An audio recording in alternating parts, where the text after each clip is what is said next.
I'm not at liberty to give my name for this, and if someone ever found out that I gave away this information, I would be in some deep stuff with parts of the government that most people don't even know about. But I felt that this story was worth sharing. The people deserve to know what the government has been doing, and this happened so long ago that it certainly is not a threat to them anymore if word of this gets out. All of this occurred in 1982. I was a lowly seaman on board the submarine Adams. We had gone on several different missions before, some of them secretive, but this next one was quite different. We were told that it was a top secret mission handed down to us directly from the Pentagon. We would not be told what the mission was until we got out to sea. We left port from San Francisco and headed out into the Pacific Ocean. We stayed pretty close to the surface for most of the trip. I passed the time with some of my buddies just fooling around. Life on board of a submarine can get pretty boring sometimes. The officer of our division brought us all together and explained the mission. All of the other officers were explaining the mission to their divisions as well. Apparently NASA had been monitoring the sky when they noticed something. An object was hurtling towards the Earth at an incredible speed. NASA originally thought that it was some kind of meteor, until the object began to erratically change directions on its descent into Earth. The officials immediately knew that this was some type of spacecraft and informed the president. President Reagan informed the Pentagon and they sat down to discuss what to do. The object crashed into the middle of the Pacific Ocean, and it was apparently quite large. It was our job to locate the exact position of where it crashed, and then, once we found it, we would radio back to an aircraft carrier that had been following us. The aircraft carrier would, with the help of a few other boats as well as helicopters with heavy ropes, pick up the UFO and bring it back to the States. The Pentagon believed that the UFO may likely have some incredible technology that would put the United States thousands of years or more ahead of the Soviets as well as the rest of the world. We were told that we were never to speak of this to anyone, lest you wanted to die in a suicide. After several hours out at sea, the captain decided to go to a lower depth since we were within the radius where the UFO was supposed to be. 200 feet, 300 feet, 400 feet, 500 feet, and lower. And we were eventually so deep underwater that we could no longer see anything out of the portholes. We were at a point where we were just above the bottom of the ocean. Then we began scanning. I was assigned to a radar station, like many others. We were told to report anything that we found. There were other people scanning for energy signatures, movement, and so on. We traveled through the water for about an hour, and then I noticed something on the radar. A large object right in front of us. I told the captain that it might be the UFO, but it didn't have any energy signature. When we approached it, it turned out not to be the UFO. It was a whale. It had been completely ripped apart. We put the lights on outside the vessel to get a better look at it. The whale was blackened and shredded. There were parts of it where you could see the inside of its body, revealing organs and bones. It had long shred marks crisscrossing themselves all over its body. Someone suggested that it might have been whalers, but that idea was debunked immediately.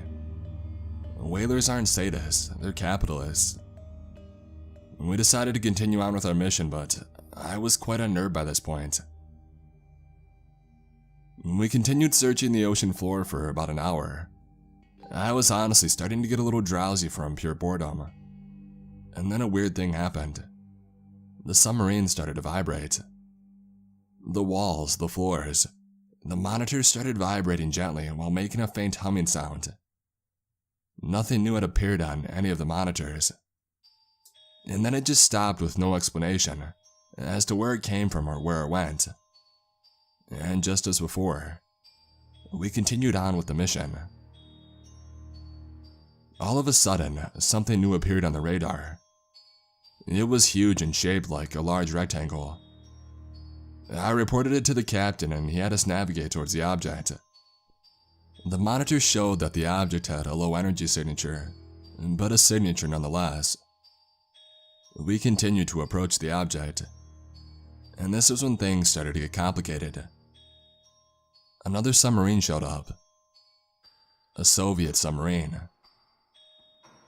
The captain put the ship on alert. He called for all officers to head to the command deck.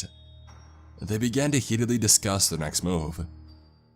It was clear at this point that the Soviets were also trying to locate the UFO, and probably for the same reasons.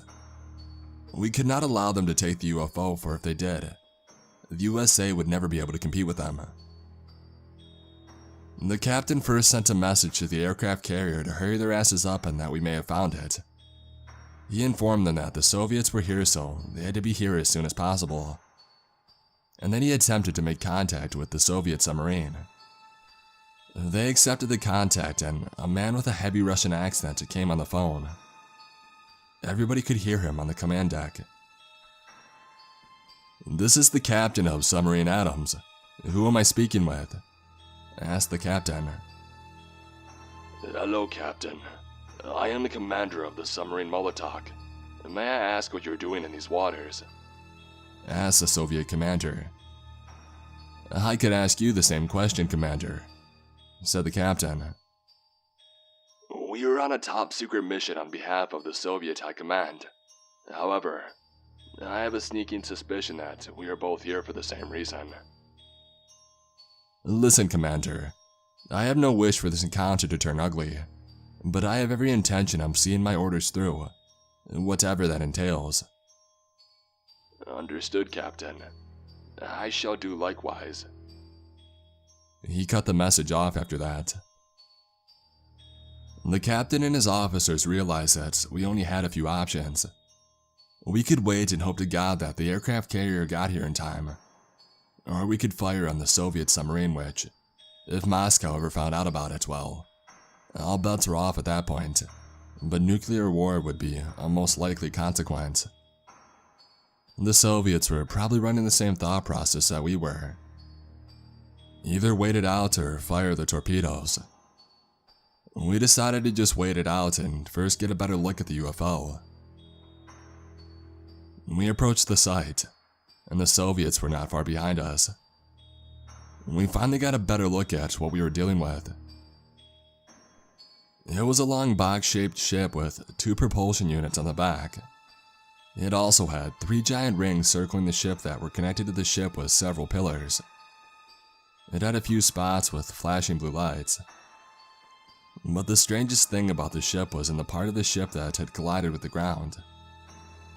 There were thousands upon thousands of tiny green lights that were moving around on it. They were swarming around it, almost like ants. And they produced enough light to really illuminate everything around them. We eventually managed to put 2 and 2 together. They were repairing the ship.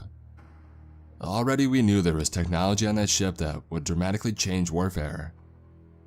Imagine a battleship that could repair itself after every single attack, and quickly too. That was too good for the government to pass up. We eventually did get a call from the aircraft carrier, but now we had a problem. The Soviet aircraft carrier and 2 of their battleships had shown up at the same time. They were in direct confrontation with our aircraft carrier and our 2 battleships. We were now in a stalemate that could only end one way. Neither side was willing to share the spacecraft, and neither side was willing to leave without it. I braced myself. We may be about to start a nuclear war over an alien spacecraft. Either we were going to shoot first, or the Soviets would. The captain ordered us to have the torpedoes on standby, but no side fired the torpedoes, because the spacecraft started to change. All of a sudden, the energy coming from the spacecraft started to increase. The little glowing green lights left from the front of the ship and stationed themselves in front of us and the Soviets. The energy started to rise even more. The actual freaking water temperature started to increase. There was a loud humming sound coming from outside of the vessel that got louder and louder. And the entire submarine started to vibrate.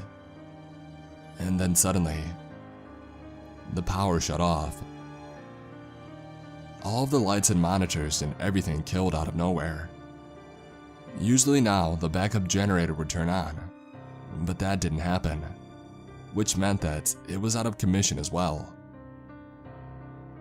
With no power, the submarine started to tilt and me and everybody on the command deck was thrown against the wall as the sub floated down and settled on the ocean floor. The entire sub was now almost sideways, so anything that wasn't nailed down had been thrown to the wall. I was in pitch black darkness. I couldn't even see my hand.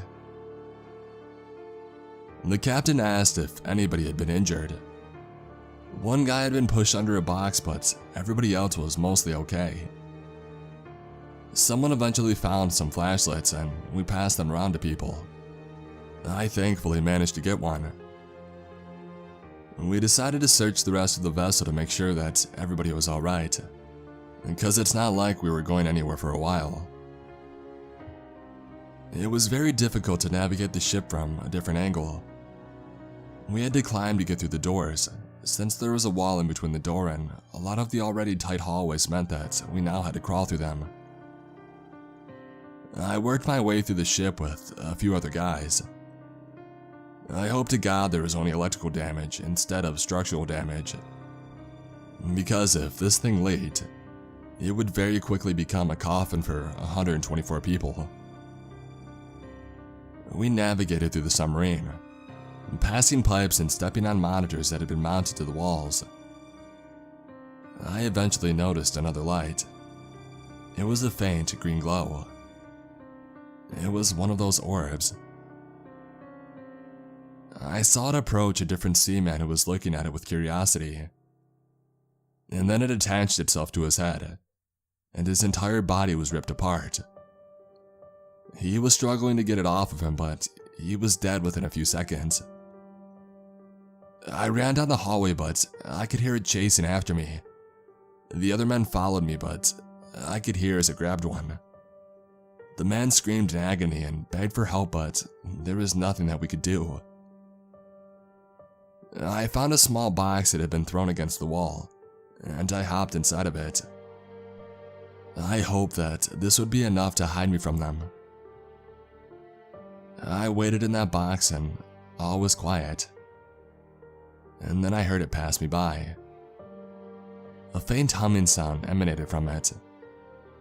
It stopped and it waited there. I held my breath, and then it continued down the hallway. I stayed in that box for another hour. I was terrified that the sub was going to fill up with water. After all, those things had found a way into the sub. They must have had an entrance. I could still hear faint humming noises throughout the ship, and occasionally, I would hear somebody scream and crying in horrible pain before they went silent. And then the sub started to vibrate again. I got out of the box and I ran to one of the portholes. I had to look up to see through it. The UFO rose up off of the ocean floor, and it hesitated for a few moments. It gave off a loud humming sound, and then at a speed that was difficult to comprehend, it shot upwards to the top of the ocean. I passed through the rest of the ship since everything was safe now. In total, about 24 people had been killed by those things.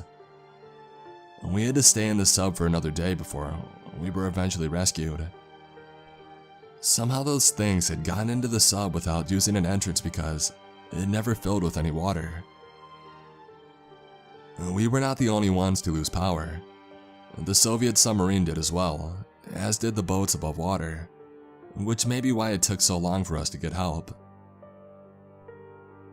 After the mission, we were once again told to never tell anybody about what happened out there. The official story was that those crewmen died during a fire on the submarine. The Soviets, I'm assuming, also made their men never speak of it again. The only person that I've ever told this story to was my wife, but now I felt that I ought to share it with the world. We were messing with something that we did not understand. So, we paid the price.